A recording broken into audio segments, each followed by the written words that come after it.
السلام عليكم. الناس ديال النخوة والفخامة واللي بغات تسكن في البلازا كيليز في مراكش، جبنا لكم واحد لابارطومون دولوكس في عمارة هوستوندين في قلب كيليز.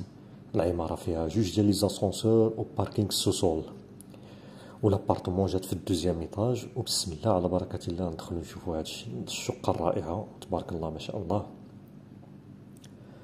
المساحة ديال هاد لابارتمون هي 128 متر مربع، 128 متر كاري، وفيها دو شومبر، صالون، كويزين، جوج ديال لي صال دو بان والبالكون،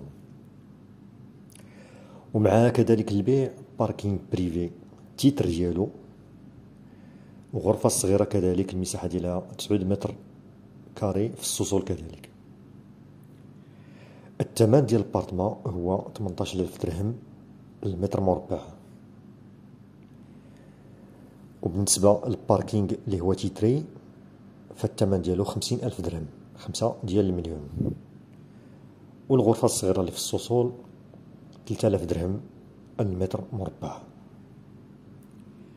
هذه هي لابارتمون اللي قلنا هوستوندين، كما كتلاحظوا شيء فاخر تبارك الله.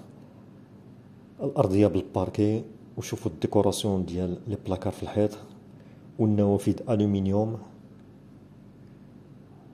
المساحه ممتازه، البالكون كبير مطل على البلازا. فإلا عجبتكم هاد لابارتمون اتصلوا برقم الهاتف اللي غادي يبان لكم في الشاشه وخذوا موعد.